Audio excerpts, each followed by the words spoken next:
This is Bless Radio, and it's Tuesday evening and 6 p.m. UK time. I'm Saad in London, and with me soon will be Gregory. This is the Spiritual Discussion Program.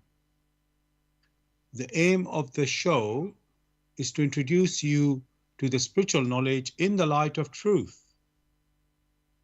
The Grail Message by Abdrushin. Gregory's with me now. Gregory, how are you and how is the weather where you are? One is fine. The weather is bright. Okay. I'm hearing you as if you're at a distance, so and also a little bit echo came there. So hopefully there's nothing else in the background. So just check that, Gregory. So let me see if there's something I'm doing that might be causing the echo as well, because sometimes it's myself and I don't even realize. So yes, dear listeners, just to let you know, yes, I want to wish everybody Easter greetings. As this coming Friday, they call it Good Friday, when Jesus was crucified, and on the Sunday is we call it Easter Sunday. So I send you our Easter greetings from this show, and because of that, this Easter weekend, we have chosen the topic for tonight to be the crucifixion of Jesus and Easter. The crucifixion of Jesus and Easter is the topic for tonight's discussion, and you can join in the discussion by contacting us on our UK number, which is 079 39 641 958. You can call, text, or use WhatsApp. And if you're outside of UK, it is 0044 79 39 641 958. One other thing I need to say is that we are broadcasting tonight only on YouTube. Usually we broadcast from our blessradio1.com website. The how can I say, the broadcasting setup that we have, that company is not working.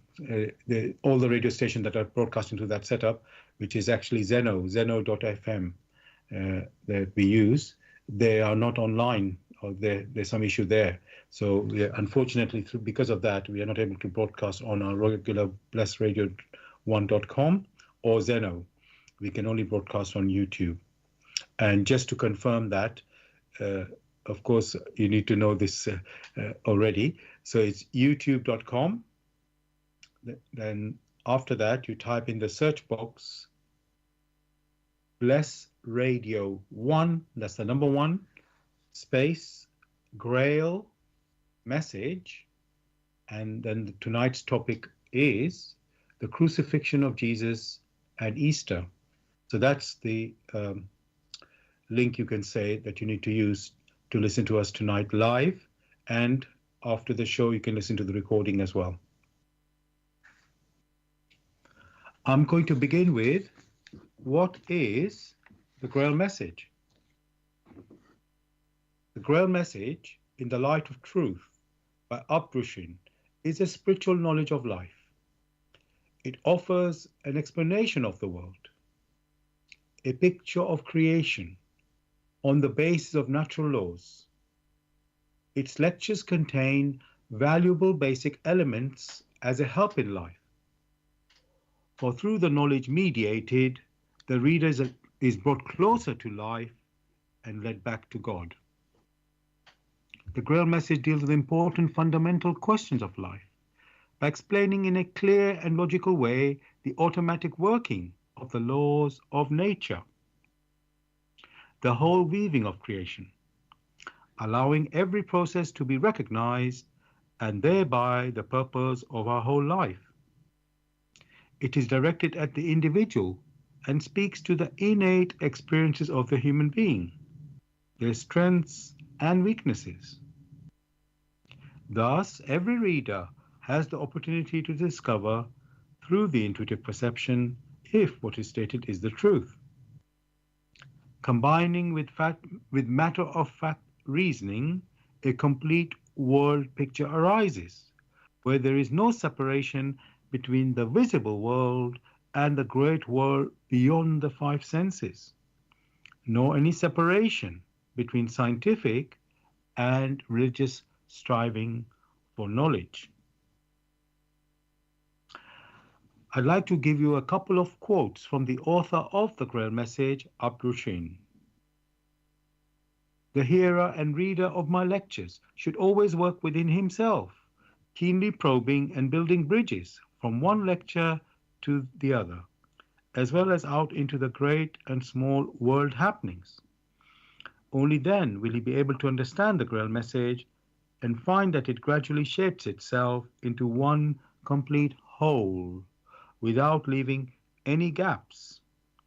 Again and again, in all the happenings, the reader will come back to the basic features. He can explain everything without having to change even one single sentence.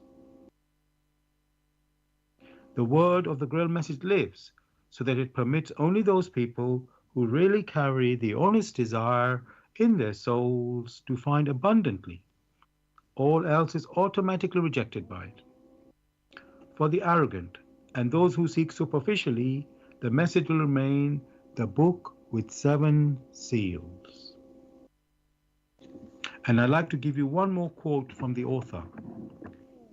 I wish to fill the gaps which have so far always remained unanswered in the souls of men, and which never leave any serious thinker in peace, if he earnestly seeks for the truth.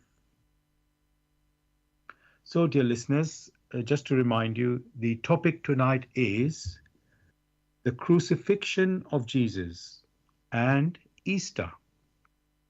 The crucifixion of Jesus and Easter. And you can join us with any questions or comments by contacting us on our UK number, which is 079 39 641 958.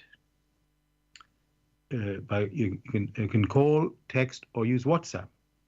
And if you're outside of UK, it is 0044 79 39 641 958. Again, you can call, text, or use WhatsApp.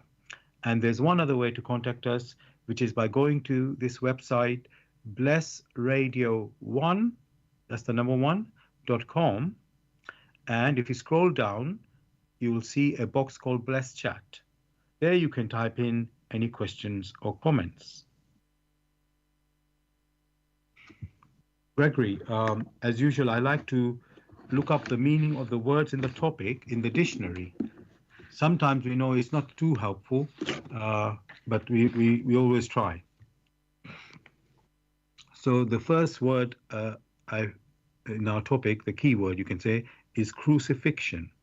So that one, dictionary says, it's an ancient form of execution in which a person was nailed or bound to a cross. Anything to say on that one, Gregory, that definition? Not at all, because that's what it is. Wow, that's good news. We got a good definition here, so I'm happy for that. Okay, the next one, well, there's only one other word that I thought we should look up in the dictionary, and that is Easter. So Easter, the definition given in the dictionary, is the most important and oldest festival of the Christian Church, celebrating the resurrection of Christ and held in the Western Church between 21st of March and 25th of April on the first Sunday after the full moon following the northern spring equinox. So that's a bit technical as well there, Gregory. So just let me repeat that. So the definition of Easter: the most important and oldest festival of the Christian Church, celebrating the resurrection of Christ and held in the Western church between 21st of March to the 25th of April, on the first Sunday after the full moon, following the northern spring equinox. So, Gregory, anything to say on this definition? That definition is very partial, because Easter, which is the awakening in nature after winter, around that period when you have an awakening, that has always been. And you then find that it is not really tied to Christianity, but it was Christianity adopted it because it suited them. But Easter has always been there. Right. Okay. Well, now you've told us that, Gregory. Of course, I notice when we celebrate Easter, or those who celebrate Easter, they have, let's say, adopted certain practices or things to do with spring, which are, let's say, Easter eggs, they call them, and lamb. And there's the lambing season going on, and that's associated with spring. So, and then I'm trying to think of a physical example of that. But these somehow, I can see that there's a connection between spring and celebration of spring, sort of being joined up with the resurrection of Christ. So there is something going on there. Let's say something's being connected up together there. So anything further to say on that, Gregory? No, the thing is to build up gradually. Exactly, that's what I had in mind. I thought as we go into the show, we are going to go deeper into all of these points. So let's go through. Start now on the questions. Now, one thing, Gregory, I was observing or in my research or noticing that people, it is, let's say, taken that Jesus was predicted to have a violent death before he even arrived on earth.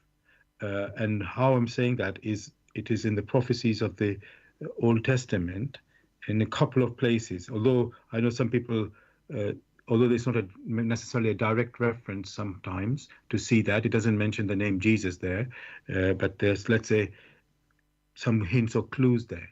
And there's always some people disputing that this is relating to Jesus. But in any case, I will go through it, and by reading out those prophecies, there are two places I found.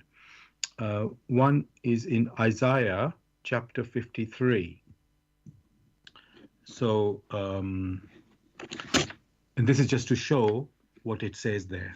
Okay, so this is Isaiah chapter 53. Let me just find it. And okay. Then, of course, as I said, Isaiah chapter 53 is in the Old Testament of the Bible. Who has believed our message? And to whom has the arm of the Lord been revealed? He grew up before him like a tender shoot, and like a root out of dry ground. He had no beauty or majesty to attract us to him, nothing in his appearance that we should desire him. He was despised and rejected by mankind, a man of suffering, familiar with pain. Like one from whom people hide their faces, he was despised, and we held him in low esteem. Surely he took up our pain and bore our suffering. Yet we considered him punished by God, stricken by him, and afflicted. But he was pierced for our transgressions. He was crushed for our iniquities. The punishment that brought us peace was on him, and by his wounds we are healed. We, like sheep, have gone astray. Each of us has turned to our own way, and the Lord has laid on him the iniquity of us all. He was oppressed and afflicted, yet he did not open his mouth. He was led like a lamb to the slaughter, and as a sheep before its shearers is silent, So he did not open his mouth. By oppression and judgment he was taken away. Yet who of his generation protested? For he was cut off from the land of the living. For the transgression of my people he was punished. He was assigned a grave with the wicked, and with the rich in his death. Though he had done no violence, nor was any deceit in his mouth.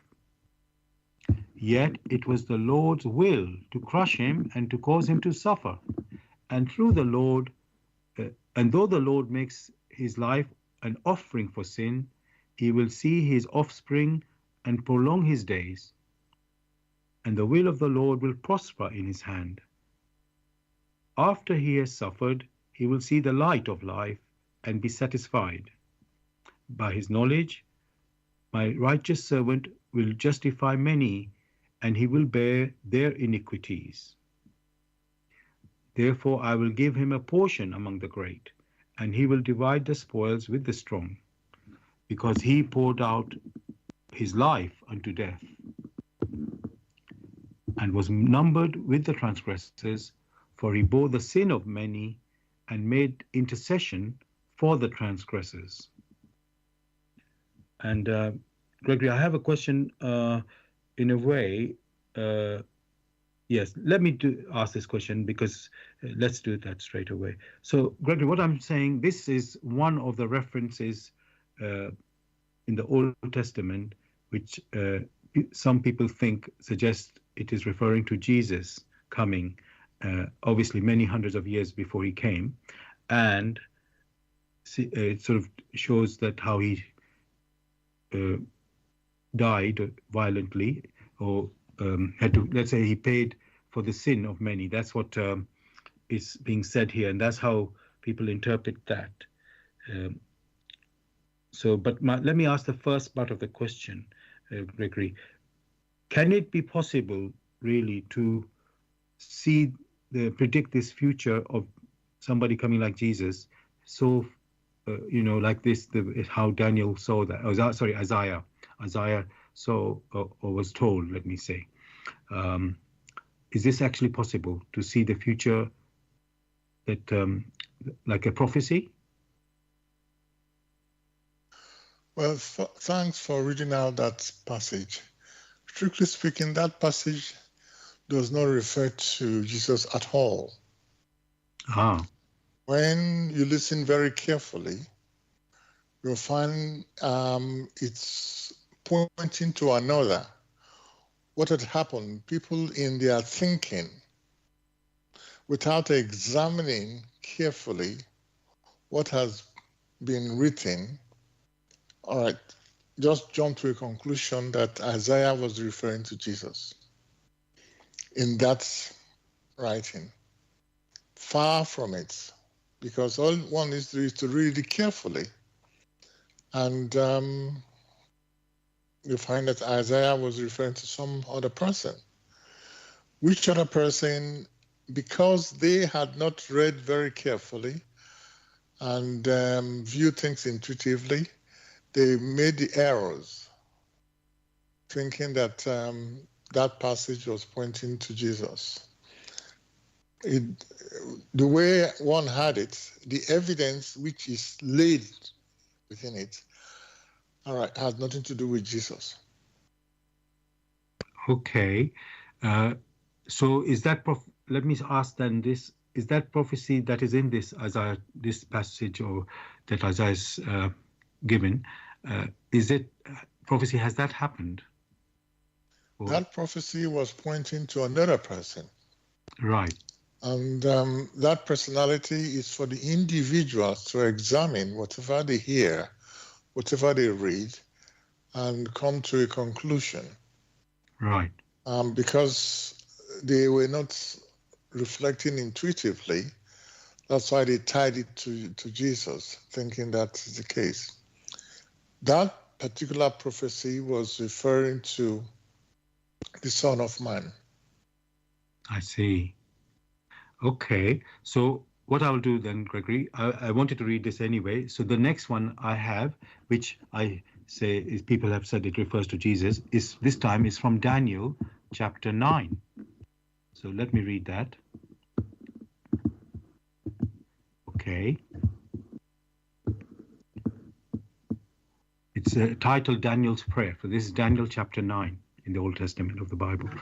So, in the first year of Darius, son of Xerxes, a Mede by descent, who was made ruler over the Babylonian kingdom, in the first year of his reign, I, Daniel, understood from the scriptures, according to the word of the Lord given to Jeremiah the prophet, that the desolation of Jerusalem would last 70 years. So I turned to the Lord God and pleaded with him in prayer and petition, in fasting and in sackcloth and ashes. This is Daniel talking, just in case somebody is not clear. So I prayed to the Lord my God and confessed, Lord, the great and awesome God, who keeps his covenant of love with those who love him and keep his commandments. We have sinned and done wrong. We have been wicked and have rebelled. We have turned away from your commands and laws. We have not listened to your servants, the prophets, who spoke in your name to our kings, our princes, and our ancestors, and to all the people of the land. Lord, you are righteous. But this day we are covered with shame, the people of Judah, the inhabitants of Jerusalem, and all Israel, both near and far, in all the countries where you have scattered us, because of our unfaithfulness to you. We and our kings, our princes and our ancestors are covered with shame, Lord, because we have sinned against you. The Lord our God is merciful and forgiving, even though we have rebelled against him. We have not obeyed the Lord our God or kept the laws he gave us through our servants and prophets. All Israel has transgressed your law and turned away, refusing to obey you. I have a feeling I'm repeating myself. I'm sorry. So therefore, the curses and the sown judgments written in the law of Moses, the servant of God, have been poured out on us because we have sinned against you. You have fulfilled the word spoken against us and against our rulers by bringing on us great disaster. Under the whole heaven, nothing has ever been done like what has been done to Jerusalem, just as it is written in the law of Moses. All this disaster has come upon us, yet we have not sought the favor of the Lord our God by turning from our sins and giving attention to your truth. The Lord did not hesitate to bring disasters on us, for the Lord our God is righteous in everything he does, yet we have not obeyed him. Now, Lord our God, who brought your people out of Egypt with a mighty hand, and who made for yourself a name that endures to this day, we have sinned, we have done wrong. Lord, in keeping with all your righteous acts, turn away your anger and your wrath from Jerusalem, your city, your holy hill. Our sins and the iniquities of our ancestors have made Jerusalem and your people an object of scorn to all those around us. Now, our God, hear the prayers and petitions of your servant. For your sake, Lord, look with favor on your desolate sanctuary. Give ear, our God, and hear. Open your eyes and see the desolation of the city that bears your name. We do not make requests of you because we are righteous, but because of your great mercy. Lord, listen. Lord, forgive. Lord, hear and act. For your sake, my God, do not delay, because your city and your people bear your name. While I was speaking and praying, confessing my sin and the sin of my people Israel, making my request to the Lord my God for his holy hill, while I was still in prayer, Gabriel, the man I had seen in the earlier vision, came came to me in swift flight about the time of the evening sacrifice. He instructed me and said to me, Daniel, I have now come to give you insight and understanding. As soon as you began to pray, a word went out, which I have come to tell you, for you are highly esteemed. Therefore consider the word and understand the vision.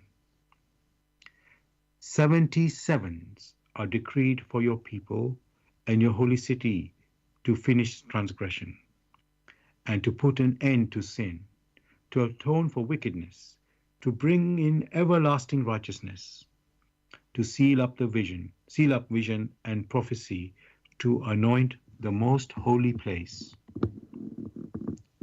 Know and understand this. From the time the word goes out to restore and rebuild Jerusalem until the anointed one, the ruler, comes, there will be 7 sevens and 62 sevens. It will be rebuilt with streets and a trench, but in times of trouble. After the 62 sevens, this anointed one will be put to death and will have nothing. The people of the ruler who will come will destroy the city and the sanctuary. The end will come like a flood. War will continue until the end, and desolations have been decreed. He will confirm a covenant with many for 1 7. In the middle of the 7, he will put an end to sacrifice and offering. At the temple, he will set up an abomination that causes desolation until the end that is decreed is poured out on him. That's the end of this chapter, Daniel chapter 9, and we are being told about the coming of the anointed one through Gabriel. It should be angel Gabriel, but in the vision it looks like he's a man, according to Daniel. But I'm sure this is angel Gabriel that is coming in a vision to Daniel. So this prophecy, Gregory, of the anointed one, is that referring to Jesus, this particular one? Again, if one listens carefully, there was no reference to Jesus. So it seems that there has been so much confusion because one was listening and couldn't pick up any reference at all. Okay. It was said the anointed one. Yes. What do they mean by the anointed one? That's a good point. I will just quickly check the definition of that so that I can find out.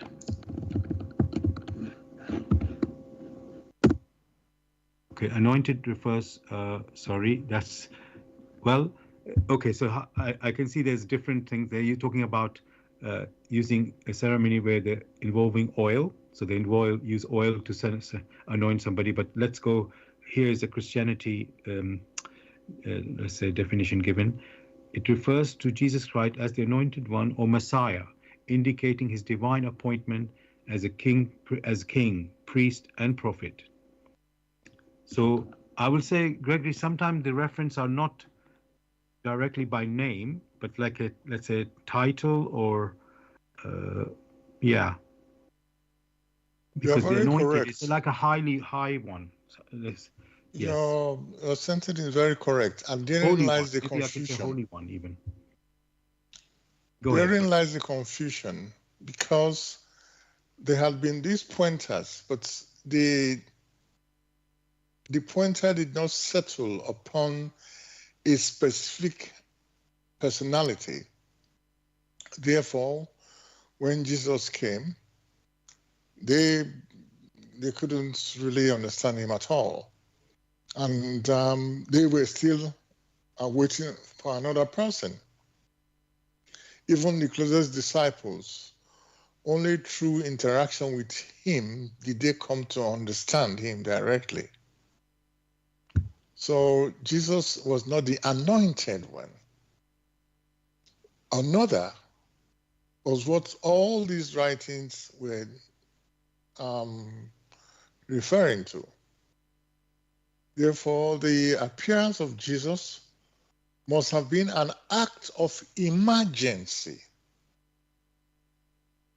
and having incarnated through his activities, they were supposed to recognize him through his activities. However, all this while they have been thinking of another person. That person who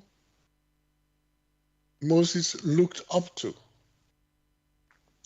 Else, Moses himself would have been talking about Jesus. So Jesus is not the anointed one. It's men in their confusion who wish to put somebody there and they say, look, he's the anointed one. Of course, he is the personification of divine love. Through his works, through what he did, is very clear. His statements are very clear, transparent to the core. However, those or many who listened to him did not understand most of the things he said. But the effect of his words, like the healing of others, those ones were very clear to them because in their own dense way of perception, that is what they could perceive.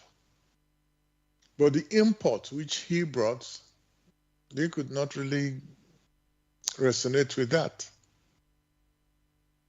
However, retroactively, many now turned around and say, he's the anointed one. Thank you for that, Gregory. I've got more questions to ask on this topic of tonight, which is the crucifixion of Jesus and Easter. So I just want to let the listeners know,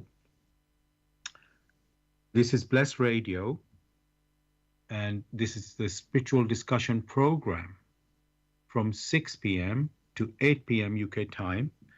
The aim of the show is to introduce you to the spiritual knowledge in the light of truth, the Grail message by Abrushin. If you wish to know more about the Grail message or want to get a copy of the Grail message for yourself, you can go to this website, which is www.grailmessage.com. I'll spell that. www.grail,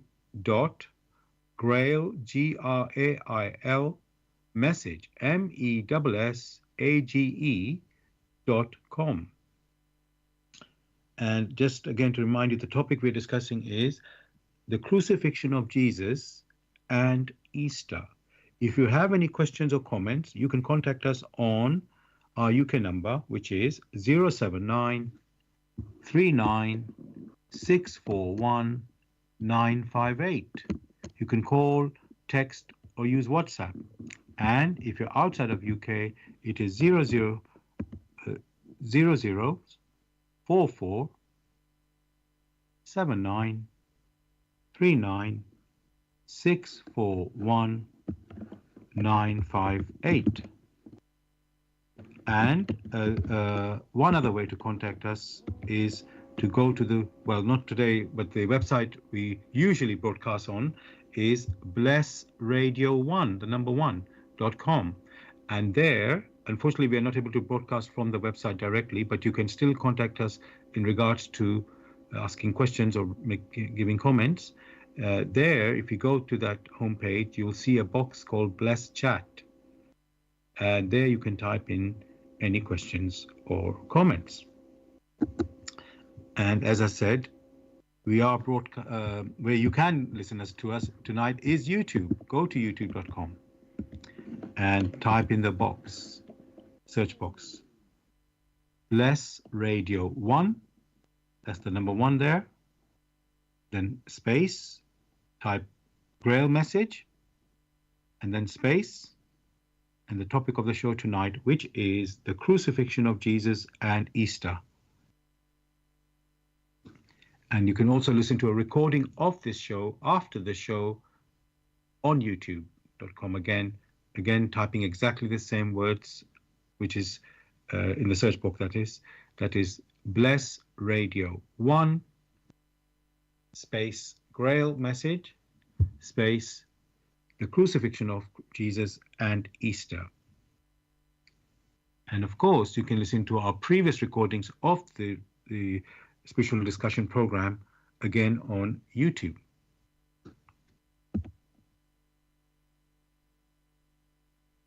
So, Gregory, I was trying to see if there was a way to see that Jesus has been predicted to come. But so far, these two prophecies have not, let's say, gone in the direction that I expected, because I will say, me personally, I know they do not mention Jesus directly by name for sure, that is clear, but I thought there was some clues there. Maybe one of them, as you said, Gregory, for sure, Isaiah one, it could be referring to another person to come, let's say. And the anointed one, well, again, for me, that when you say you anoint, is something holy that is being done there. So a holy one, automatically you think of God as holy. So that's where I came from, thinking of Jesus in that way. So may I come in? Yes. When that expression, the anointed one, is used, as with anything which is with regard to the work of the Almighty, there has always been a preparation. Moses was prepared for quite some time before he took on the responsibility of leading the people of Judah, of Israel, out of Egypt. So anything that has to do with the work of the light, there is always a preparation. And the preparation is thorough. In this case, when the anointed one is referred to, there must have been a preparation, a thorough preparation. The case of Jesus was an activity of emergency. That means he had to come, and through his words, through his being, through his activities, was able to draw many out of this stupor they had sunk. And you find in that case, all his expressions is to encourage others or human spirits to follow the path he has shown. And for those who did, albeit the disciples, it took them quite some time to understand him aright. And some of them were the causes of the wrong interpretation, because they wanted to sort of squeeze the prophecies of Isaiah on him, whereas that was not the case. Isaiah was referring to another one. So very clearly, Jesus, in his activities, wholly there, is not the anointed one. The anointed one was referring to another.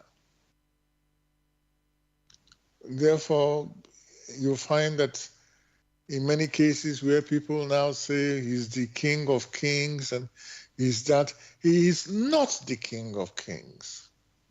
He never, all these things that they alluded to him, he never said he was. He came with the message which he brought, passed it on to those who could understand him, who could follow him, supported them, and they moved along. He himself, by his works, by his activities, revealed that he is the personification of divine love. That cannot be taken away from him because he is he himself. The anointed one who was prepared for a long time, that is the one that Isaiah, and most likely Daniel, if it's understood all right, that's the one they are referring to. How can they recognize the anointed one when they do not examine the works of the scriptures aright? And therein lies the problem. Were the anointed one to appear the way Jesus has appeared, will they understand him? Will they follow him? Will they not crucify him? So these are the questions that people must ask themselves. Even if the answers are so transparent, the need is there to search the works.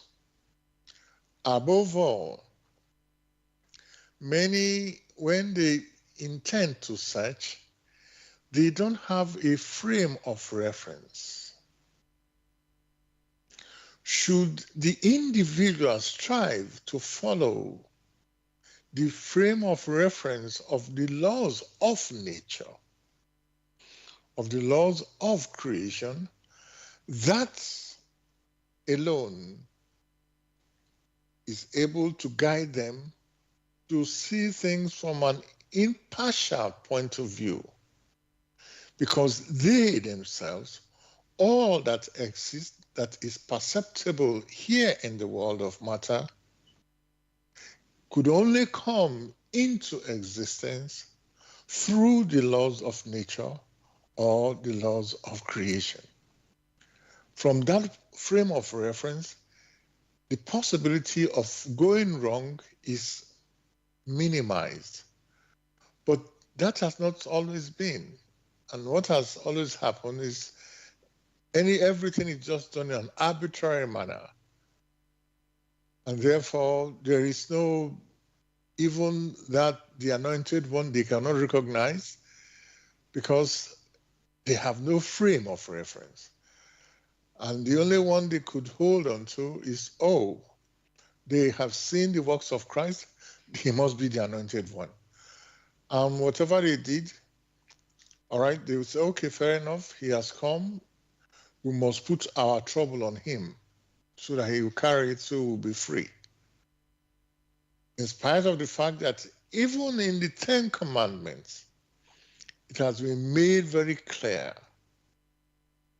how man should behave so that he or she do not put themselves in trouble in accordance with the laws of their Lord.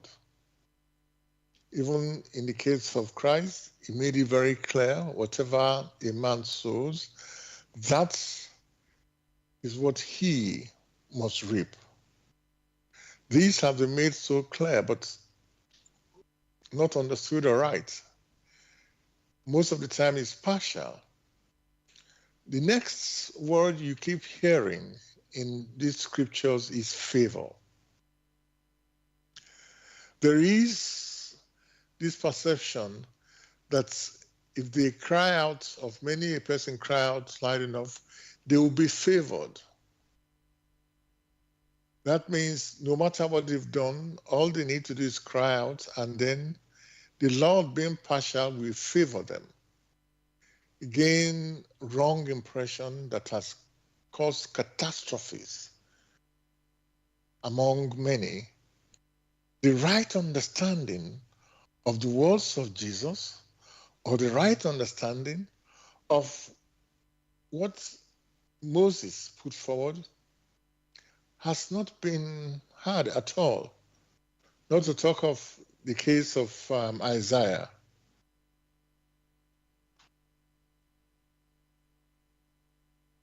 Thanks a lot, Gregory, for clarifying that issue of the prophecy, how can I say, being mistaken,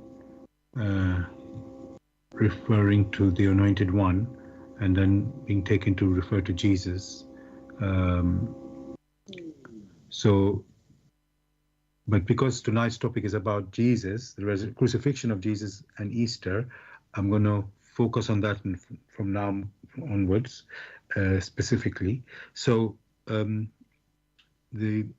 we know Jesus was crucified, Gregory, and even Pontius Pilate found him innocent when when he allowed him, because he was the ruler at that time, the Roman ruler, where Jesus was, and it was the Jewish priests who had arrested Jesus and brought him to Pontius Pilate, saying he had Jesus. Well, they were saying that Jesus was claiming to be the king, a king, and which means he was a threat to Caesar or the Romans. And so he was, and of course their reasoning was totally different, because they thought Jesus was a threat to them, not to the Romans. That's how they wanted him removed or killed. So now what I want to ask you, Gregory, is if Jesus is innocent in all these claims by the Jews or others, how could God allow Jesus to be crucified and die this violent death? Why didn't God protect Jesus? Very good question.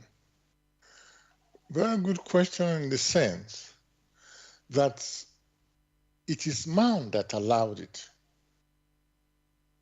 Pontius Pilate said, there's nothing wrong. I found this man not guilty. Now you find that the motive behind the priests is that of, we have someone who is, through his activities, is superior to us, and the people are going to leave us and go with him. It's a case of jealousy, case of envy, mention it. And that being the case, they were prepared to inflict as much injury on him. Now, when you send somebody to help, you find that in a den of vipers, there are a few who are still there, who are of good volition, who are of pure volition. Or if you send somebody to a den of hyenas, which hyenas wish to eat people or eat other animals alive. When the person gets there and follows the rule of how things should be, the vipers or hyenas, they do not take it kindly. They will respond. And in their response, they are prepared to destroy any on their path. That was the case. You now say, the Lord Almighty should come down from heaven and protect him against these vipers whom he was sent to, such that if they listen carefully to his words, they will come to better recognition. The Lord Almighty does not allow such things, does not allow violence, does not allow inconsistency. It is man that permits such things. The law remains. The law is consistent. It is man who is very inconsistent. And that is why when, in the case of man in the world of matter, they will say yes, they mean no. They will say no, they mean yes. And Jesus himself made it very clear. Let your yes be yes and your no be no. Anything that comes in between is something different. So the Lord Almighty did not permit that, but men permitted it. They are prepared to throw stones. Of course, they threw stones at the prophets. Now, with the case of Jesus, they are prepared to throw stones. They are prepared to call him names. And they did that. But Jesus came as a man among men. And since he came as a man among men in the world of matter, he himself has to comport himself to obey the laws of nature. He did not violate the laws of nature. So, when they nailed him to the cross, one can just imagine how brutal human personalities had become. How they can bind someone to a pole. Above all, how they can thrust nails in someone's hands when it is very clear that he himself had done nothing wrong. Again, one can imagine how man has fallen, how they can have thorns made to mock him and thrust these thorns on his head and say, "Behold the King of the Jews." He never said he was King of the Jews. That was not his mission. So most of the fabrications were put around him because they wanted to find him guilty. So that was the case. The Lord never permitted it. The laws of nature do not permit it. But the laws of man, in their wickedness, they permit such things.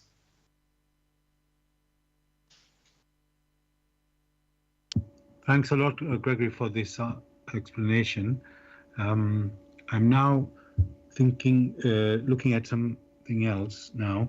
Let's say many Christians believe that Jesus died to take away their sin of mankind even. So it was a sacrifice. And you've already pointed out, Gregory, that Jesus was innocent. So, and we know he came from the Almighty. So I think, and there's always, even Jesus made some statements which I at the moment cannot, I will need to look them up to be 100% sure. And it appears, Jesus was, how can I say, he's called the Redeemer. There's so many titles given to Jesus. The Savior, the Messiah, bringing salvation. So, is that true that Jesus died and took away the sins of human beings? It was a sacrifice. Now, either we take the words of Jesus as a fact and a truth of life, or we look at the interpretation of men and examine them very carefully to make sure we get it right. Jesus himself said, whatever a man sows, that is what he must reap. Therefore, for those who have sinned in accordance with the laws of nature or in accordance with the laws of creation, they themselves will have formed a path for their future here on earth or hereafter. And that being the case, whatever structure they have put in place through their activities, which activities are the works of which they have constructed here on earth, or through their thoughts, or through their intuitions. Having constructed these paths, that is the path they have to follow, which in all naturalness, it cannot be otherwise. Now, with the other interpretation in which man says, oh, he has taken away our sins. How can you take away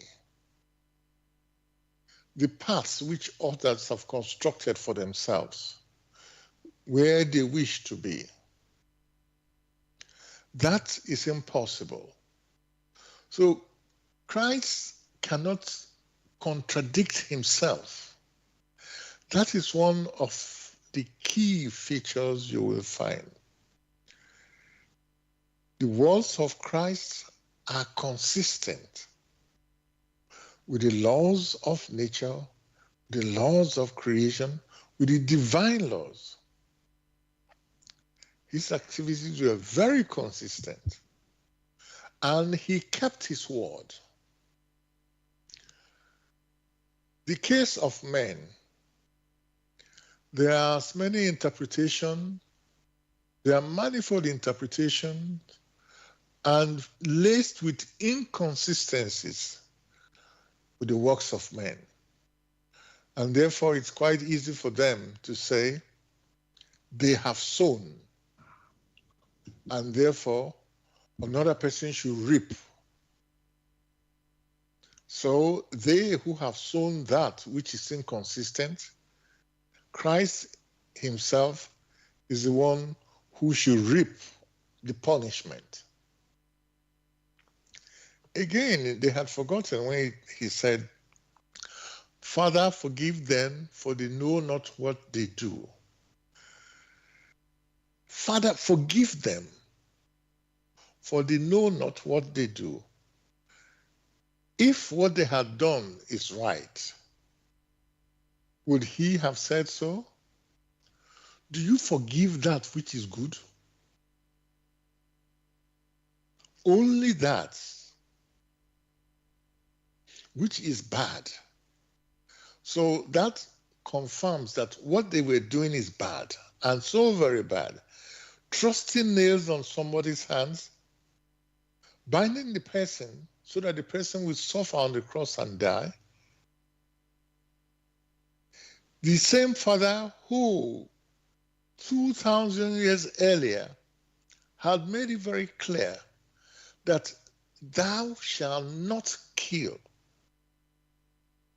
Do you now think the same Father will now turn round and say, now take my son,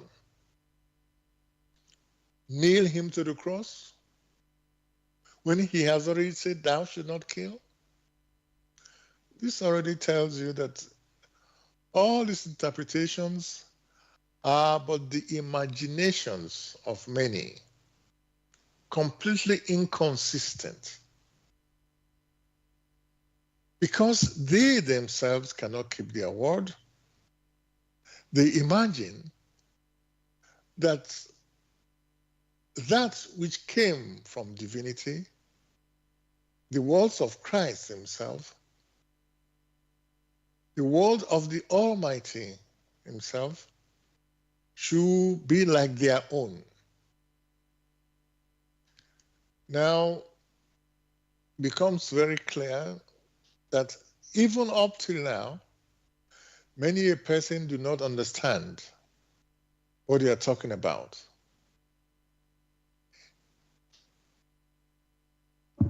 Thank you very much, Gregory, for this clear, understanding or picture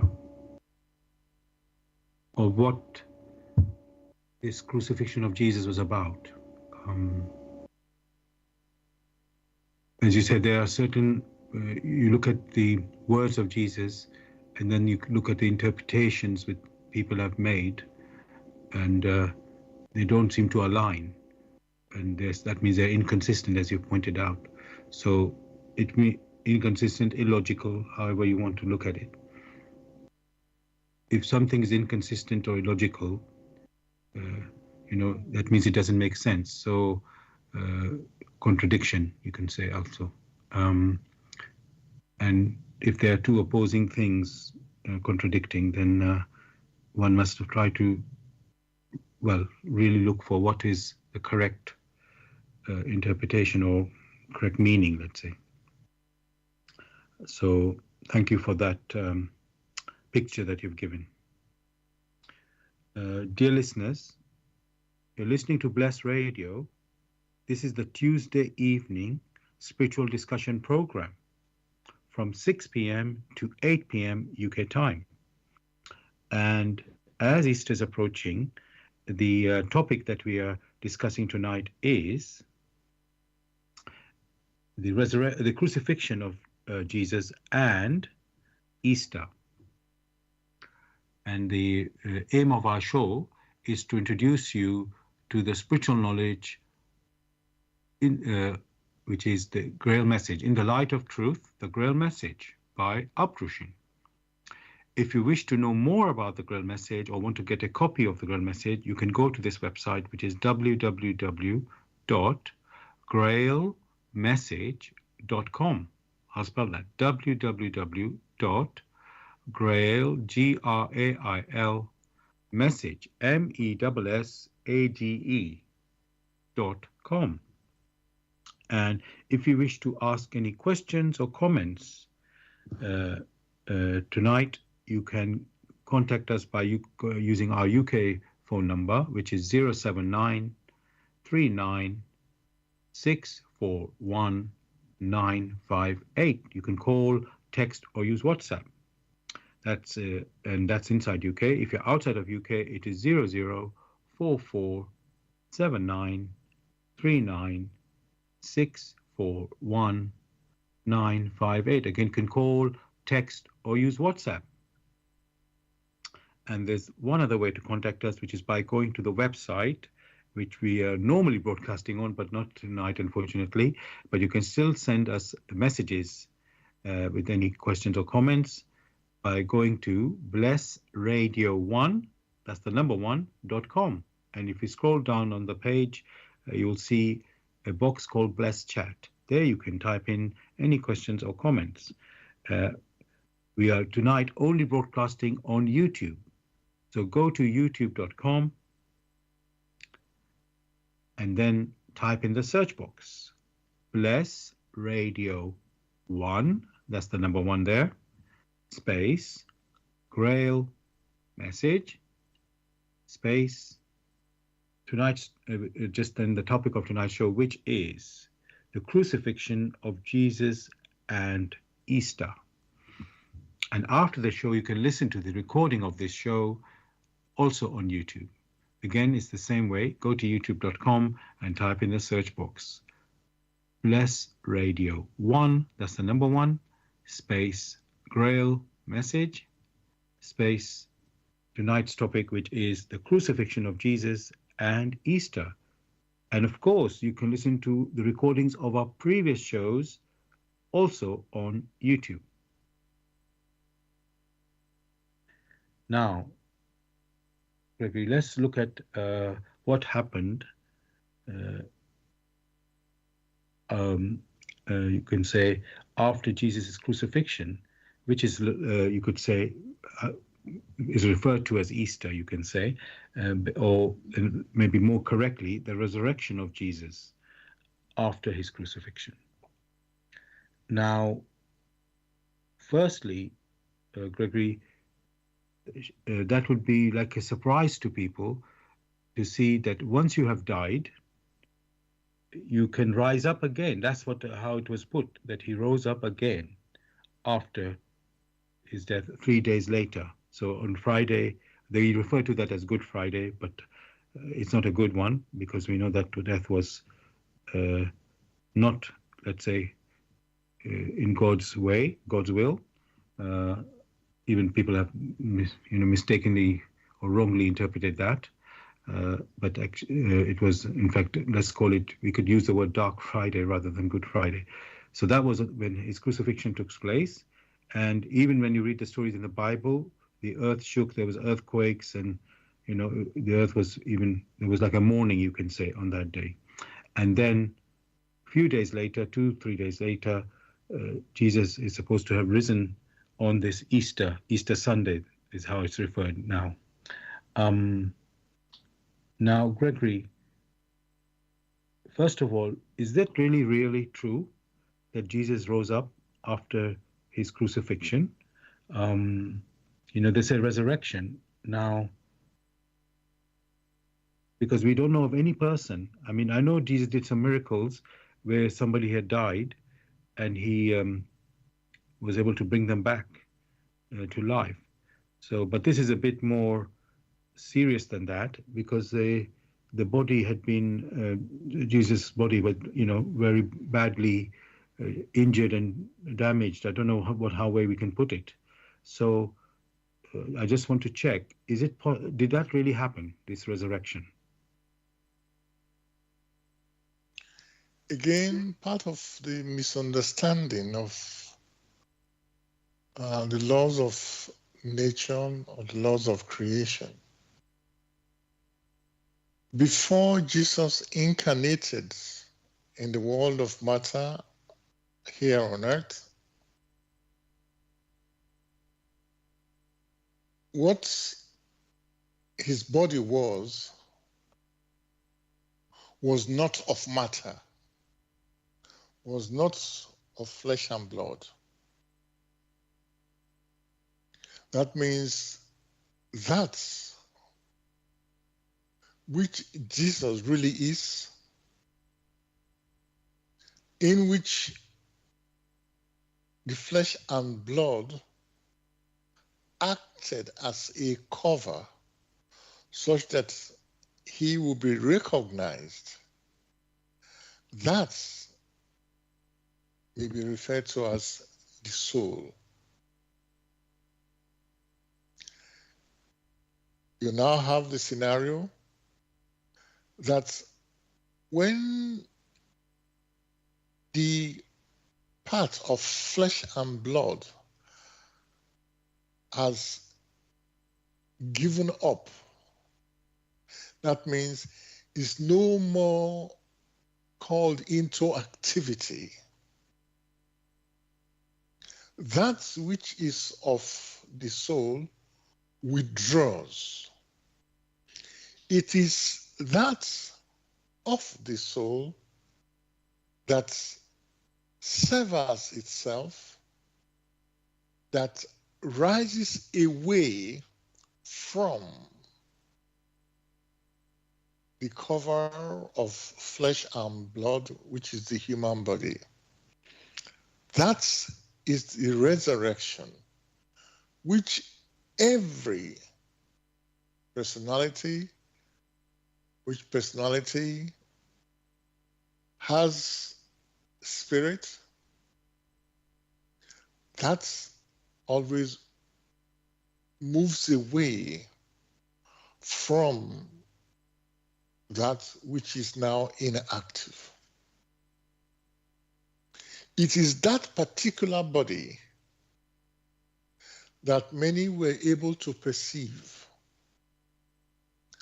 And in that particular case, they cried out that, oh, he has risen. Of course he has risen. And it becomes very clear when those who were close to him, who had walked with him, who have known the physical body of their master, those who have heard of him or have seen him, and can recognize the physical body without errors, how he was able to walk along with them and they were unable to recognize him. They were unable to recognize him because the body which he himself was then occupying is different from the physical body he had always used. And as a grace, once their inner eyes were opened, they recognized him. So it is the different body of Christ that they were able to perceive with the grace that permitted their inner eyes to open. And by his works, they were able to recognize him. And they passed that message to others. Even some of the disciples didn't believe that that was the case until Christ himself granted the grace to Thomas the doubter, such that he too, his inner eyes will open. Only then did he come to recognition. So it was not the physical body of Christ that many of these people saw, but the other body, Christ without the physical body, in his majesty.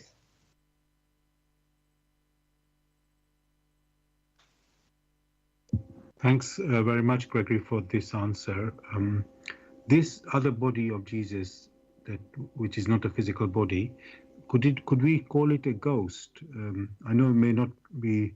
It might be a scary term for people, but it might be, let's say, more understandable, because and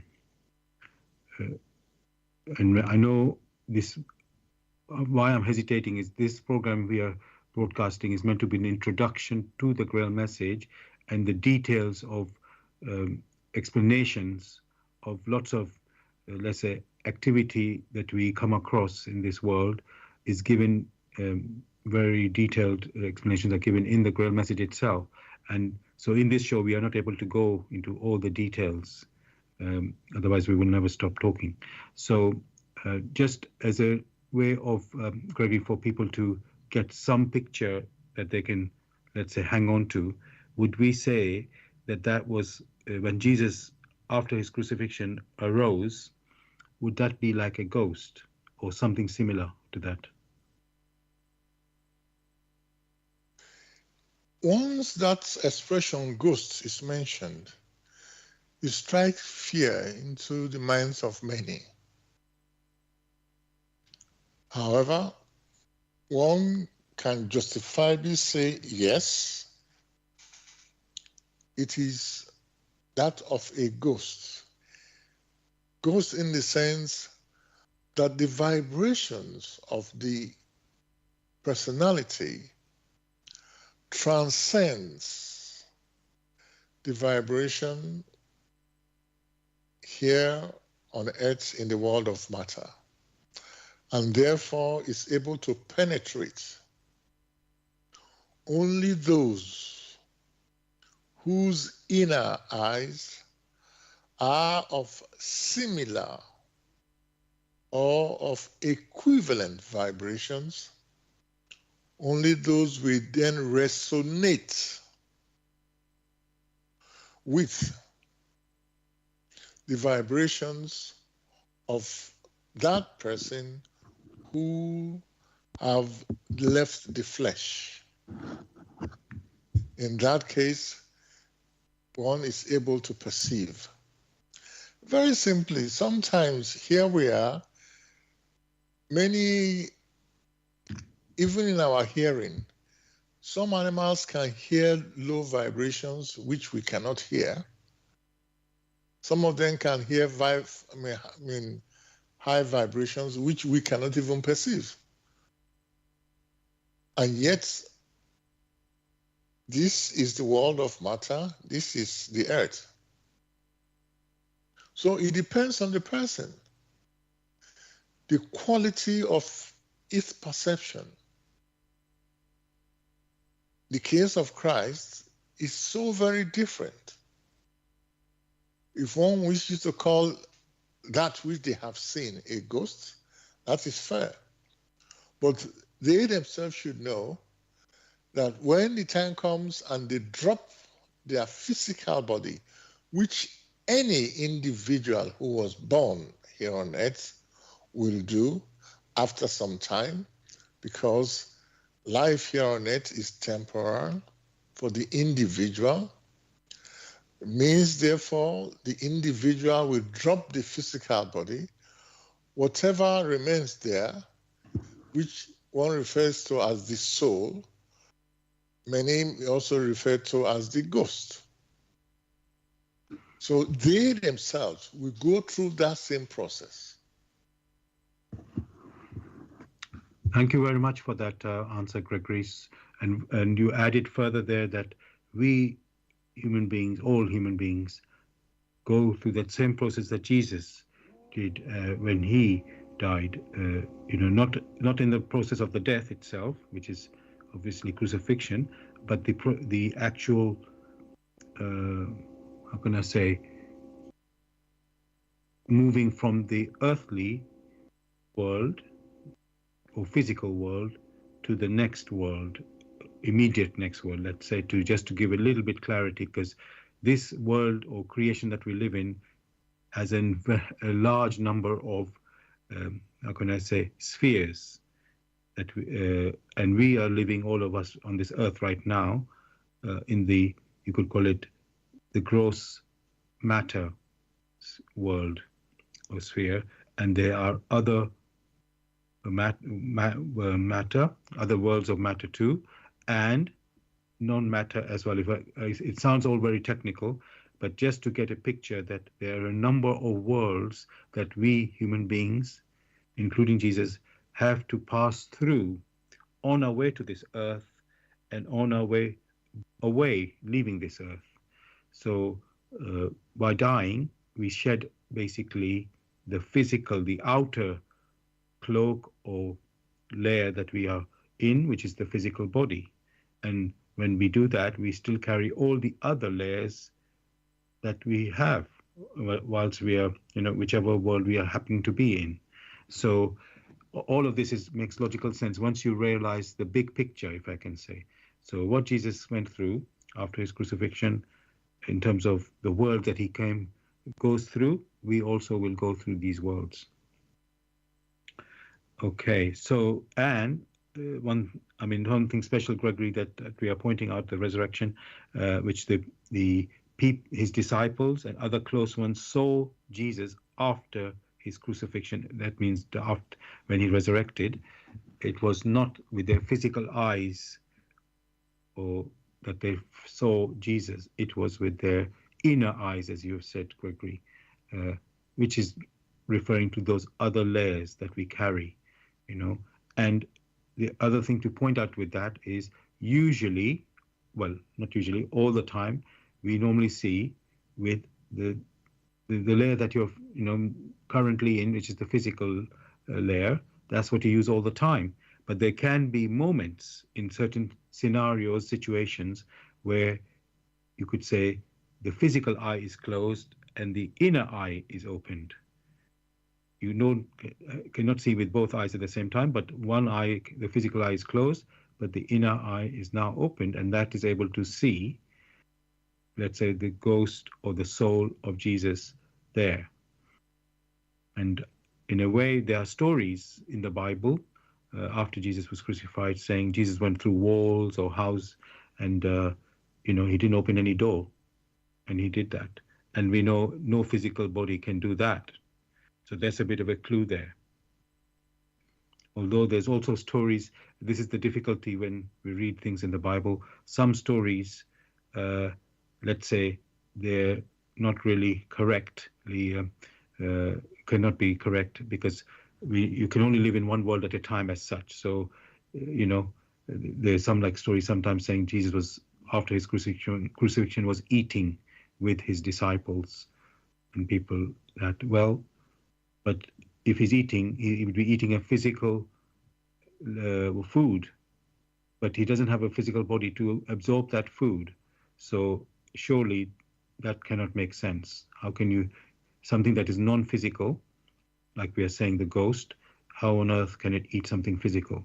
So there's a lot of, as we keep saying, Gregory, and you keep pointing out, there's these inconsistencies so that you hear and read in the Bible, or let's say interpretations, because we cannot be sure those things were really seen. People have just been hearing something and they've interpreted or written down what they understood, and they thought that is correct. So unfortunately, this makes our task very difficult to recognize if something is correct or not. But once we realize, let's say, the proper, if I can use the word, construction of this creation and the mechanisms in this creation, very clearly, when you understand that, you can see what is actually reality, what is possible, and what is impossible. And that's where, in a way, is a long journey for us to come to realization of what is the true reality, let's say. So, but help is there. Let's say that help is there to get clarity in these matters. Now, I'm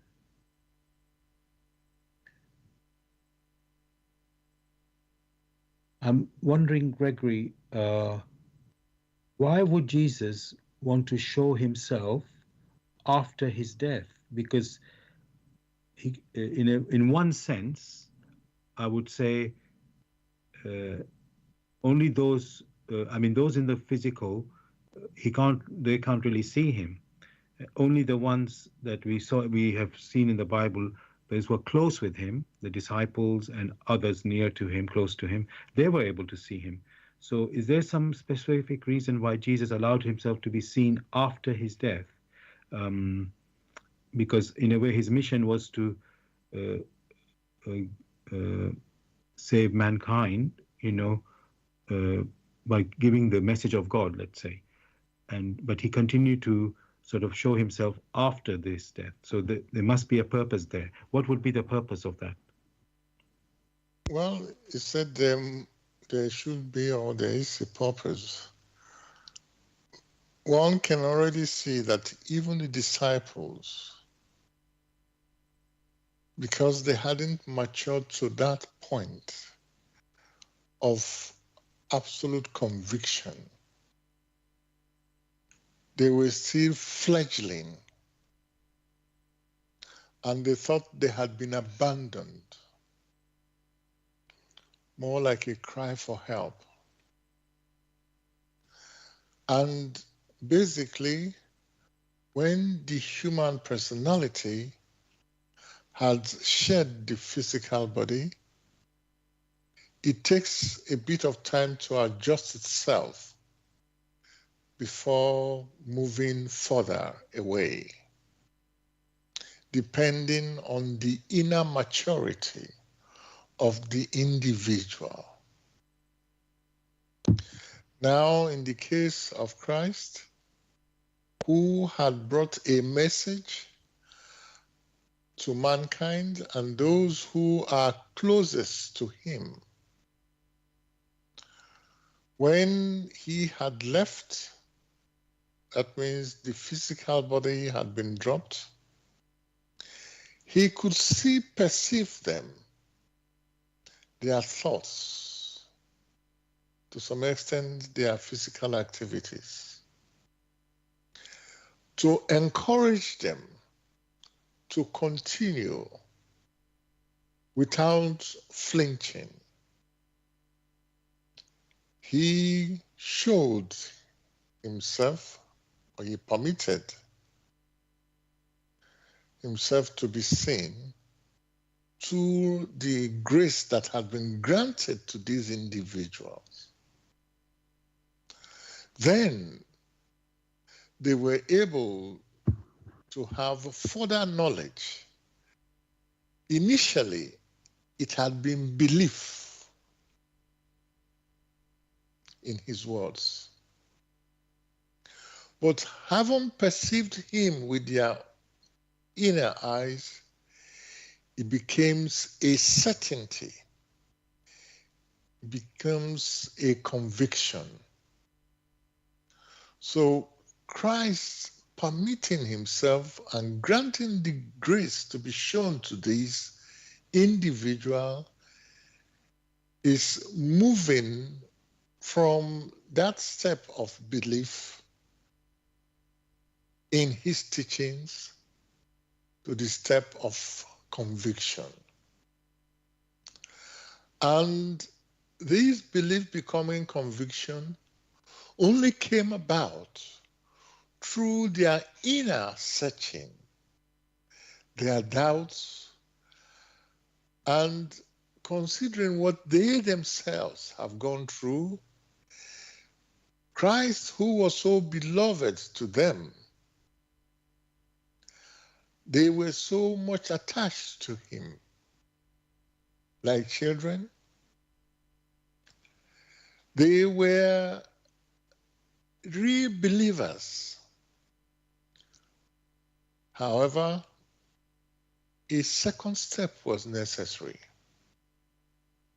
So Christ himself had to grant them the grace, or ask that the grace be granted them to be able to perceive him.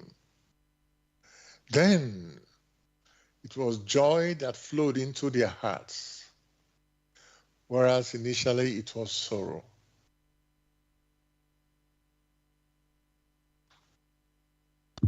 Thanks very much, Gregory, for giving this picture. It shows there's a journey everybody must go through. It's not that somebody, let's say, teaches you something and you already understand everything. Actually, that is only the start of the journey. When you have been given some, let's say, knowledge or information, then you have to, you could say, practice. And then in reality, and finally, you need to experience. That is the real, like you said, Gregory, when somebody changes from belief to conviction, no more just, you could say, blind faith, where somebody said something to you and you accepted it, but whether it's true or not in your heart, you're not sure. Somebody told you something and you adopted it. But with this one, it's like seeing with your eyes, but here we are saying the inner eye, not just the physical. Yes, there is a physical world, but that's not all there is. There is also the world beyond this physical world, which we can still see while we're on the earth with the inner eye. And that's what Jesus was showing to his disciples. Whether they realized that or not is another matter, but that's what he was showing to them. And Gregory, when I read, I won't refer too much to directly to where it is in the Bible, but when Jesus was, after he was crucified, his body was taken to be buried in a place, and then it is said, I think the three ladies, Mary Magdalene and I've forgotten the other two, came a few days later, and they found that the stone that where he was buried had been, which was covering that, you could say, gravesite, it had been removed, and there was no body there. And then they were wondering, oh, where's Jesus' body gone? And then in this story in the Bible is that, let's say, they had a vision or somebody appeared to these ladies to say, oh, Jesus, it was prophesied that Jesus would rise. And then you can see easily, oh, the interpretation comes that the body has risen. The physical body of Jesus has risen. No, that's not what happened. It's the soul that has risen, the ghost, if we the way we put it, just to give that picture. The body was just removed from there. I know the story is not in the Bible, but that's to say that. But that body, it was not resurrected. Just to be very, very clear about that, because as I said, there's so many stories. You can read the Bible in one way and try to make a conclusion that way. You can read it another way and make a different conclusion. It makes it very difficult to get clarity. And that's why we keep emphasizing there's a real need to get the right framework, Gregory, as you pointed out many times, the real framework. There is this world of matter that we are very familiar with. There's another world, or more other worlds, let's say, beyond this world of matter. And that is all needed to get a proper understanding. You have to have a knowledge of all these worlds. And at the end, we call this show the Spiritual Discussion Program. Well, what is the spiritual? People just use this word spirit or spiritual. Do you really know what that is? I will say almost everybody has no idea what that really is. We just use these words without having any true idea. Even the more critical point is that, do you know that you are not the body, but this being or spirit, human being, that lives in that body on this earth? So the body is not you. So there's so much need for clarification and understanding. And if that picture is not clear, we are really can easily get confused. And we have been blessed to receive the Grail message to give us that clarity and explanation, giving this picture in a very clear and logical way. And we urge everyone to examine and pick up the Grail message and read it for yourself. You can see that, and then you will realize whether what we are saying is really true or not true for yourself, rather than we hearing from somebody else. And with that, I'd like to just say, if you are wishing to know more about the Grail message or want to get a copy of the Grail message, then you can go to this website, which is www.grailmessage.com. I'll spell that, www.grail, Grail, message, MESSAGE.com. And the topic that we're discussing tonight is the crucifixion of Jesus and Easter. The crucifixion of Jesus and Easter. If you have any questions or comments, you're welcome to contact us by contacting us on our UK number, which is 079 39 641 958. You can call, text, or use WhatsApp. And if you're outside of UK, it is 0044 79 39 641 958. Again, you can call, text, or use WhatsApp. And the alternative way to contact us, it is going to the website, which is Bless Radio 1, and that's the number 1 there, .com. There, if you scroll down on the homepage, you'll see a box called Bless Chat. You can type in any questions or comments in there.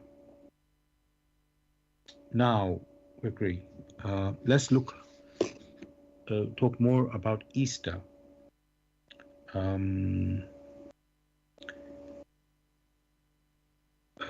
Yes, so Easter, Gregory, people celebrate Easter because they say Jesus rose from the dead, like as a proof that he couldn't die, And I know people think it was the physical body resurrected, but we've said that's not the case. It actually was his soul leaving the body, after the crucifixion, which all of us our soul will leave when we die. So now the question is, Gregory, that this he rose after his crucifixion, which is, let's say, to be very blunt, a murder, not a sacrifice. So that's not something to celebrate for sure. But is it right to celebrate his rising after the crucifixion? Um,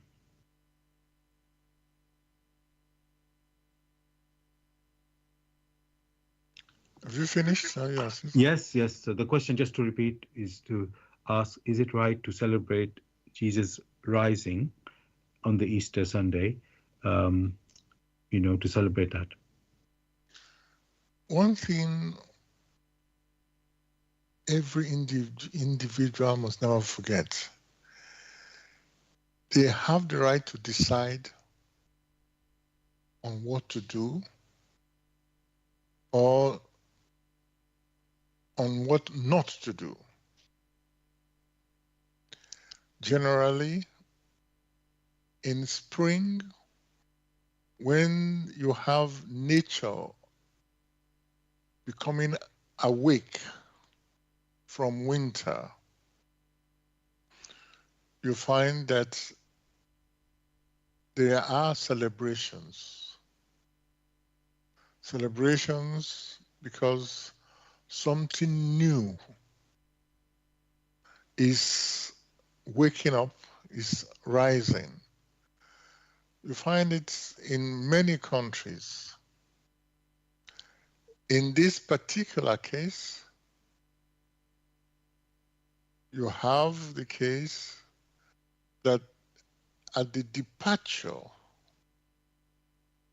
of Christ, the departure of Christ from the physical body fell in a period of where you have, like we say, Easter coming on, that period in nature where where things are coming up again, they are budding up. This might have been done purposely. One can understand the trauma which he himself had to go through and gradually had to sever himself from the physical body and then prepared himself to be able to gain composure before living. One must stress that he did not leave immediately because he was with the disciples for quite some time until they had the outpouring of the Holy Spirit, where they met in a place, the disciples, and had a communion in opening themselves. That was the time, finally, he left completely back home to his origin. So it is wrong to say he's left by Easter. No, it took quite some time before he left. And that period in which he had to depart the earth or the world of matter and back to his origin, that is a different happening, which many a human personality who reflects intuitively might have sensed.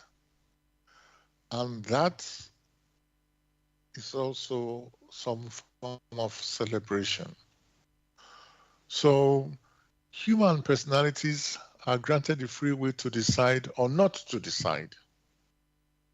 That is why it is a free will to make decisions. There are many that wish to celebrate, in quotes, one will say the uprising, the awakening in nature And that has been happening even before the time of Christ. The Romans had it, many other cultures, they had it. It's always been there. So, but in the Christendom, they had to tie it to all these things and give an interpretation. Thank you for that, again, explanation there, Gregory. Yes, I noted, yes, there are many countries and places in the world where they celebrate, they call it even a new year when spring begins, you know.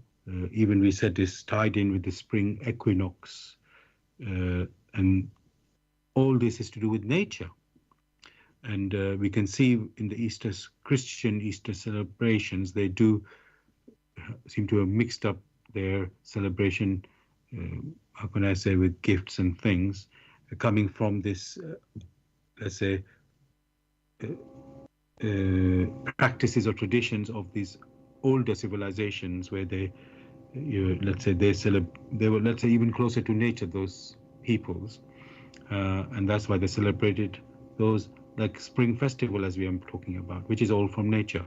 So, and it ties it, let's say it coincided with Jesus's crucifixion and rising from the dead, you know, and that's how I think that timing the Christians made a, I guess they tried to join it up together. Uh, so it makes sense, sort of, it makes sense. So,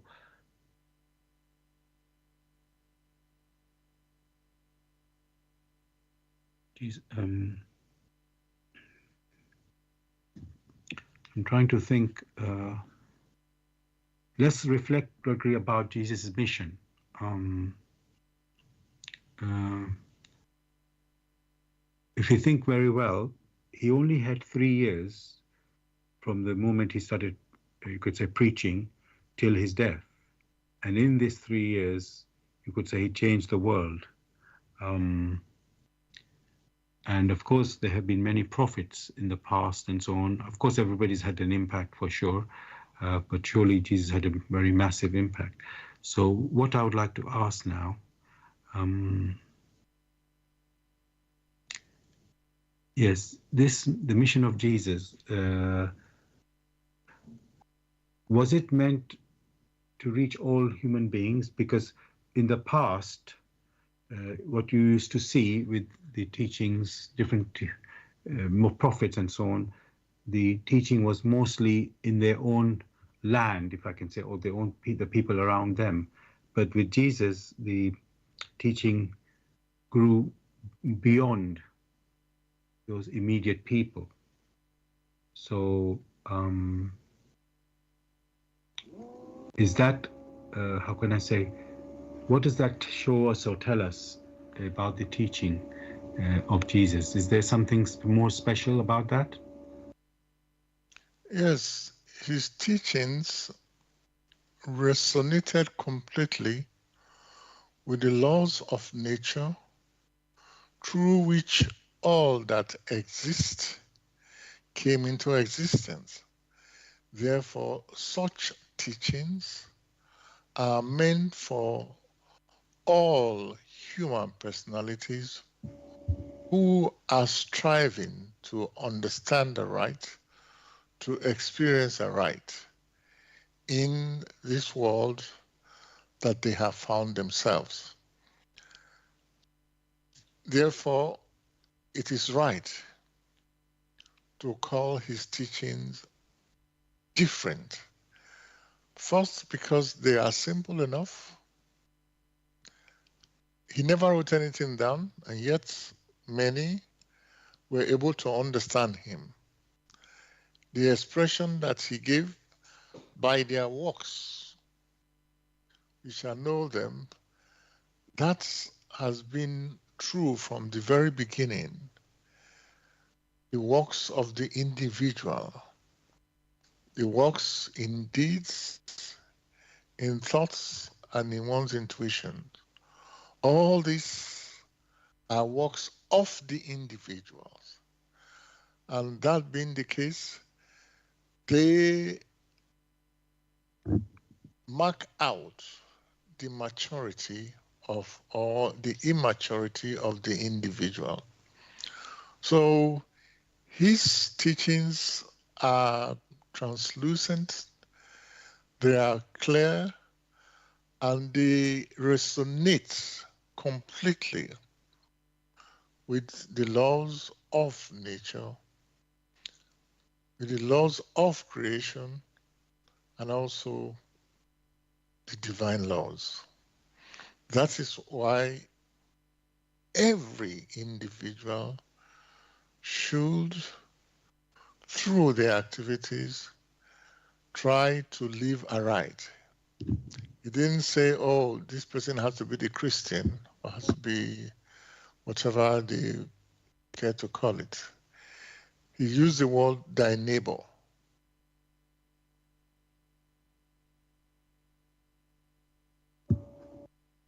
Oh, you finished there, Gregory? I was expecting a little more there. Yes, I had finished. Sorry. You finished. Okay. I just thought there was more to come. All right. Thank you. So yes, now that really is how can I say interesting, because Jesus related to nature, and it was like a universal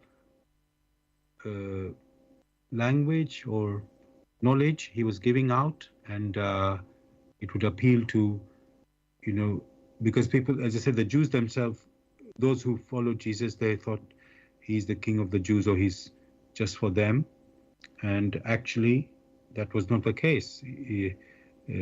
Yes, he was born there in that world, but and we know what actually happened. Of course, it went beyond that, not at his own time, but after his teaching was, went to, obviously the Romans were ruling, so they were able to reach out to Rome, and then of course beyond that as well. So that, which we know from history. So there was a big impact there. Now,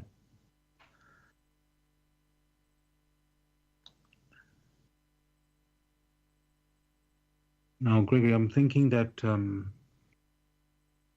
there's this issue.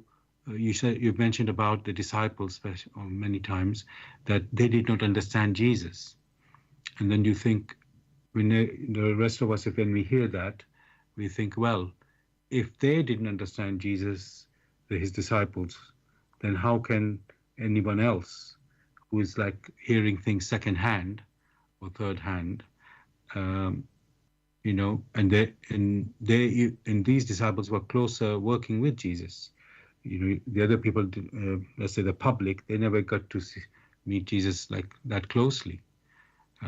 So I'm wondering, how can we, like I gave the issue with this problem of when you, let's say, read the Bible, you can read a story and then you'll get, let's say, you can interpret it one way, and in the same passage that you're reading, you can also interpret another way, basically like a contradiction, and your head is very hard to realize which is right interpretation and which is the wrong one, because there's no foundation that you can just rely on to say that's how it's supposed to be, because let's say you and I were not there to witness what actually happened, what Jesus said, and we have only been, things have been passed on, you could say, yes, through writings, which, let's say, we trust that the people did their best to, write down what they heard or what they, what they got from what Jesus said. So my question is really, Gregory, how can we determine or realize what is really true when we something is said to us or given to us? Is there some way to judge, or let's say work out what is right and what is not, what is wrong in any words or things that we come across? Yes, of course. There certainly is. The individual is granted the ability to construct deeds. The individual is granted the ability to, or the ability of thoughts. The individual is also granted the ability of intuitions. These are three different categories. The onus is now on the individual to ensure it uses these abilities. It uses these abilities in accordance with the laws of creation. In that sense, in which that which is right in accordance with the laws of creation does not contradict itself. It is self-consistent. And it is the laws of creation that forms the reference upon which all things are built. And to be able to follow these laws of creation, there is the need, or there is the effort that is needed to ensure that what one has observed in deeds will resonate with one's thoughts and resonate with one's intuition. One's intuition presents pictures. A picture which remains, which has an impact on the spirit, and that holds for quite some time. Therefore, as long as the individual makes the effort to examine in accordance with the laws of nature, the possibility of errors are minimized. That means one should not just take anything that is thrown at it. And that has been the problem of many a religious way of doing things. There is no analysis. There is no effort at all. It is just accepted. Even when they find that there are lots of inconsistencies there. Just as when you read out the case where they said Isaiah said this, all that was read out was not pointing to Jesus, it was pointing to another. But because in their narrow way of considering many things, they wanted to ensure that that prophecy was pinned upon the personality of Jesus. Such inconsistencies could have been seen. The same thing happens when Jesus had left the physical body. They had seen him, but they were still considering it must have been the physical body. What they had forgotten is that when they were able to perceive him, or before then, they did not recognize him, which would have already told them it must have been another body. It's like many cases where people sleep and they have a dream and they have all sorts of things. And some of them can even swear. They say, look, I'm sure I saw this person, this happened, that happened. These were in one's dreams. So you find that people will argue. They will tell you that, oh, this has happened there, this has happened. But carefully piecing things together, which will consume quite some effort at the beginning, that had been neglected. So every challenge that the human personality has, that personality must apply itself, must apply the abilities that has been granted it.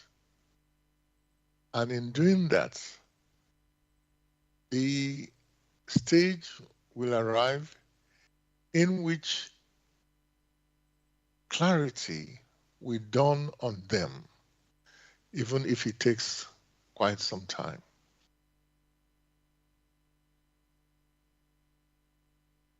Thanks very much, Gregory, for dear listeners. We have reached the end of our show tonight on the topic of the crucifixion of Jesus and Easter. And I'd like to now read some words from the Grail message, which is from the lecture, The Resurrection of Christ's Physical Body. What I'm going to read is a section from this lecture, The Resurrection of Christ's Physical Body in the Grail message. And this is really just what Gregory has just been talking about, how we are, let's say, meant to differentiate between, you could say, things which are true or not true, or how we can assess, the process we should use to assess if something is true or not true. So these are the words, as I say, from the lecture, The Resurrection of Christ's Physical Body in the Grail message. Man's worst enemy in purely earthly matters is indolence. Indolence in matters of faith, however, will result in his spiritual death. Woe unto those who do not awaken soon, pull themselves together, and submit all they call faith to the keenest scrutiny. Perdition indeed awaits those who cause such great misery, those false shepherds who lead their sheep into the desolate wilderness. Nothing can help them unless they lead their misguided sheep back onto the true path. The great question, however, is whether there will be still time enough left for them to do so. Hence, everyone should carefully examine before he attempts to teach his neighbor. To believe what is erroneous means delusion. This holds the human spirit closely and tightly bound here as well as in the beyond, and with such a strength that only the living power of the true word of God can break it. Therefore, when it hits home,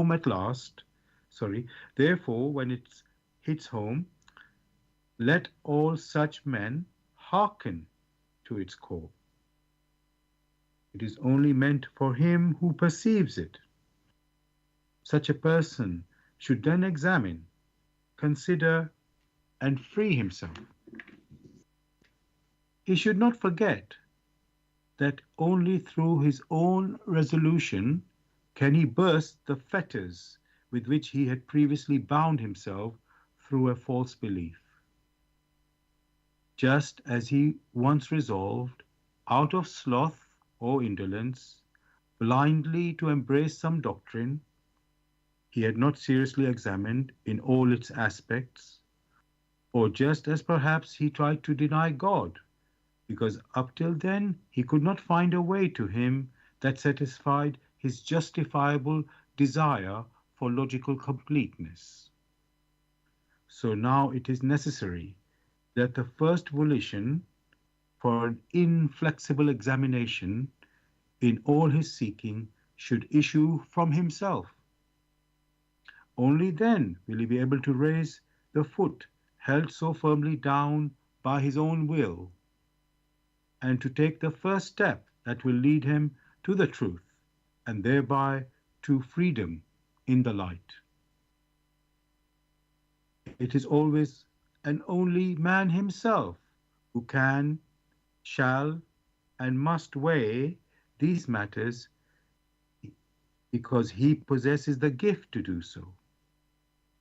He himself must also shoulder all responsibility for everything he wills and does. Whatever it may be, it is all the same. This knowledge alone should impel him to the keenest scrutiny. It is just this responsibility which not only gives every man the unlimited right to carry out such an examination, but which even makes it an imperative necessity. May he regard it as a healthy instinct for self-preservation. This is not at all wrong. No doubt he would never sign an earthly contract burdening him with some responsibility without examining it carefully, word by word, and considering whether he could comply with the conditions. Nor is it any different, but far more serious in spiritual matters, such as the decision to devote himself to a particular belief. If men would only exercise a little more of the sound instinct of self-preservation in this respect, it would not be a sin, but a blessing. Dear listeners, I just read a section from the lecture in the Grail message titled The Resurrection of Christ's Physical Body. And if you wish to know more about the Grail message or want to get a copy of the Grail message for yourself, you can go to this website, which is www.grailmessage.com. I'll spell that. www.grail, Grail, message, message.com. Gregory, is there anything you'd like to say to the listeners to say goodbye? Wishing every listener a beautiful week and the Easter week also. Thank you. Dear listeners, same from me. Wishing you a beautiful week ahead and leading up to the Easter weekend. May the Easter blessings reach you and awaken you. Thank you for listening tonight, everyone. We'll be back as usual next Tuesday with another topic.